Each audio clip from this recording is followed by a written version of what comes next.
Do you know what happened next? Watch this story with us till the end.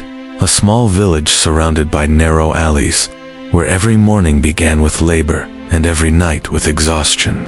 In one of the old houses of this village lived Zarina with her mother Dot. It wasn't just a house, it was more like a broken shelter. Rainwater dripped from the thatched roof, and cracks ran through the walls. But within those walls lived a priceless treasure, a mother's love and the wealth of faith. Zarina's father had passed away when she was only 5 years old. Since then, her mother had tried to raise her with the strength of hard labor. Sometimes she worked in people's homes, sometimes in the fields, and sometimes she gathered wood from the forest to sell. Even after all this effort, it was hard to afford 2 full meals a day. Zarina's dreams were small, but her heart was big. She only wanted her mother to live in comfort, without any pain. But fate still had other plans. People in the village looked at Zarina strangely. Some called her cursed, blaming her for losing her father at such a young age. Others mocked her poverty. But Zarina bore it all with patience, because her mother had taught her that God sees everything and is always on the side of the oppressed. Every morning, Zarina would go to the forest to gather wood, then try to sell it in the village. Some would take pity and buy it. Others would mock her and drive her away. Day and night, she worked tirelessly to feed herself and her mother. This was her life, gathering sticks in the forest, selling them, and surviving on whatever little money she earned. Then one day, her fate took such a sudden turn that her entire life changed. As usual, Zarina entered the forest, but that day, there was barely any dry wood to be found. She thought, this won't be enough. So, she decided to go deeper into the forest. Her mother had always warned her, never go into the inner parts of the forest. But that day, in search of wood, Zarina stepped into its mysterious depths. The forest was dense and eerie. Tall trees surrounded her. There was darkness and an odd silence all around. But Zarina kept moving forward without fear. Her mother was on her mind, and the weight of responsibility silenced any sense of fear. Eventually, she reached the heart of the forest. That's when she noticed an old wooden chest, half buried in the ground, as if someone had buried it there centuries ago. Her heart began to race. She wondered, what is this? Who put it here? Sweat beaded on her forehead, and though fear gripped her, curiosity overpowered it. She wanted to know what was inside. Gathering her courage, Zarina began to dig. As soon as she opened the chest, a strong gust of wind blew through the forest. Dust rose all around her, and a thick black smoke began to emerge, rising into the sky like storm clouds. Then, slowly, the smoke began to take form. A strange creature appeared. Was a Jinn. Zarina froze. Her breath quickened. The smoke solidified into a tall figure. Its body was human-like, but its eyes glowed brightly. There was no anger on its face, only a strange stillness and deep sorrow. For a while it stared into the sky, as though trying to comprehend its freedom after centuries of imprisonment. Then, it transformed into a handsome young man. His beauty was mesmerizing. His eyes were blue, like the depths of the ocean. Finally, he looked at Zarina and asked in a deep, calm voice, Who are you? A human girl. Zarina's throat went dry. Her throat was dry, but she gathered courage and replied in a trembling voice, I'm Zarina, and who are you? The Jinn let out a cold sigh and said, I am Azara Jinn, who was imprisoned centuries ago, and you have freed me from that prison. Zarina's eyes widened in shock. She had heard stories about jinns, but never imagined she would one day speak to one-face-2-face.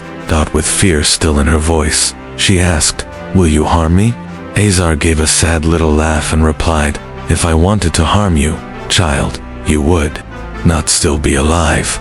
No, I am grateful to you. You freed me. Zarina then asked, How did you take on a human form? Azar smiled and said, Through my spiritual powers. He continued, Since you freed me after all these years, I shall grant you 3 wishes. Zarina paused. Should she wish for riches? A palace for her mother? But then, she remembered her mother's teachings ask only from Allah, not from humans or jinn. She looked into Azar's glowing eyes and said, I don't want any wishes. Just tell me, why were you imprisoned? Azar was taken aback. No one had ever asked him such a thing before. He took a deep breath, and pain flickered in his eyes. Looking up at the sky, he began, Centuries ago, I was just an ordinary jinn-free, living life on my own terms. But in the world of humans, there was a cruel and greedy king named Sultan Hamza. His voice deepened with emotion. He wanted to misuse my powers. With the help of a dark sorcerer, he plotted to imprison me. Zarina listened, holding her breath.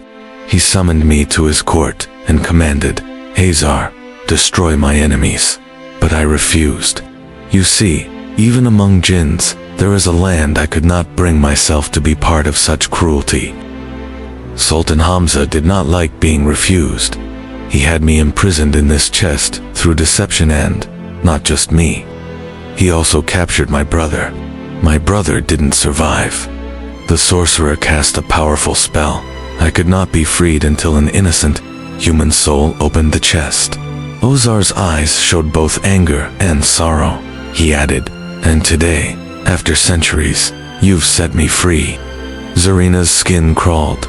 She had never imagined she would meet a jinn who had been imprisoned for centuries. Gathering her courage, she asked, So, what will you do now? Azar paused for a moment, then said, First, I wish to repay your kindness. Since you released me, I can grant you 3 wishes. Zarina remained silent for a while, then replied, I don't want to ask for anything. Azar looked at her in surprise. Why? Why won't you wish for something? I want to give you something from my own will, Zarina softly said. If you are truly grateful, then just help me as a friend, not with magic. I want to change my fate with hard work, not through a jinn's miracles. Azar was stunned. He had never heard such words from a human before. He took a deep breath and said, You're a strange girl, Zarina, and perhaps that's why destiny chose you to set me free. Zarina asked, Then what happens now? Azar smiled and said, From now on, I'm your friend, and I'll take you on a journey that will help you discover the real reason for your existence. Then, Azar led Zarina to a magical tree. There, he showed her his entire life reflected within the glowing bark of the tree. Zarina couldn't believe her eyes. She was watching someone's entire life unfold before her, as if it were a living memory. Darkness had deepened. The wind was cold, and moonlight fell gently on the ground. Zarina still couldn't believe she was standing beside a jinn who could grant her anything, and yet she had refused. Zarina refused to make a wish. A strange expression appeared on Azar's face, a mix of surprise and respect. Are you really not going to ask for anything? The jinn asked again. Zarina lowered her head and replied, No, my mother always taught me that I should only ask from Allah, not from humans or jinns. I want to make my own destiny, not rely on the magic of a jinn. Azar smiled and said, You are different from other humans. Allah has kept your heart very pure.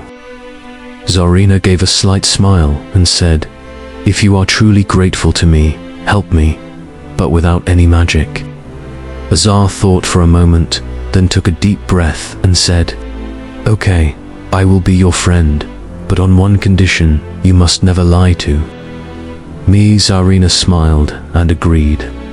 Azar looked around and then softly said, There are some evil spirits, perhaps the same forces that kept me imprisoned for centuries. Zarina's heartbeat quickened. Will they harm us? She asked, her voice trembling. Responded, As long as I'm with you, no one can harm you, but we need to stay alert. Zarina nodded. Suddenly, a cold wind picked up. The trees began to sway, and strange, echoing voices could be heard as if many people were speaking in whispers. An eerie sensation filled the air, as if a shadow was looming over them. Then, from one side, a deep and frightening voice was heard. "Ah, Azar, are you still alive?" Zarina didn't understand what was happening. This was the first time she had encountered a Jinn and felt these voices. Azar closed his eyes and then shouted, "I am alive, and now I am free. What happened in the past is gone, but I am no longer anyone's slave." A loud scream echoed in the air, and Zarina saw shadowy figures moving in the dark. They weren't human, but floating in the air like evil spirits. There was a terrifying sound coming from them, and it filled Zarina's heart with fear. Then, a terrifying voice was heard from somewhere. "You cannot deceive us, Azar. You must return." Zarina wondered, what kind of voice is this that cannot be seen and is only felt? She was terrified and looked at Azar, whispering, "Is this a Jinn?" Azar nodded and said, "Yes, this is a Jinn, but it is not good. It is the same one that conspired against me." Zarina, trembling with fear, asked, "So what do we do now?" Azar clenched his fist and said, "You just stay behind me, and whatever happens, keep your faith strong." Zarina then quietly asked, "Will this Jinn try to harm us?" Azar looked at her and replied, "If our faith weakens, yes, but if we trust in Allah, it cannot do anything." As they were talking, the old spirits suddenly attacked them. The wind grew stronger, the trees began to fall, and the darkness deepened. But Azar stood firm in his place. He looked at Zarina and said, "Trust in me." Zarina, shaking, closed her eyes and began to quietly recite verses from the Quran. As soon as she recited, light began to spread around them. The evil spirits writhed in pain and screamed, "No, this is impossible." But slowly they turned into smoke and vanished. Everything became calm again. Azar took a deep breath and smiled, saying, "See, no force can stand before the words of Allah." Zarina's eyes filled with tears. "I thought you would protect me, but in reality, Allah has protected me." Azar lowered his head and said, "Yes, this is the truth. A person must always trust in Allah." Their bond of friendship had grown stronger, but this was just the beginning. Azar told Zarina, "I still have to fulfill my purpose. I need your help." Zarina asked, "What kind of help?" "I want to make the king who kept me imprisoned for centuries realize the truth," Azar replied. Zarina agreed, saying, "Okay." The next day, when Zarina reached the village, something strange happened. People were staring at her. What was this girl doing in the jungle at night? Was she under the influence of a Jinn? Some villagers started to turn against her. Zarina couldn't understand what to do next. Azar explained to her, "This was not your first trial. The real test is just beginning. Will you stand by me?" Azar said with a slight smile, "As long as your faith remains strong, I will never leave your side." There was a stir in the village as people began whispering strange things about her. They were talking about how she had seen a Jinn in the jungle.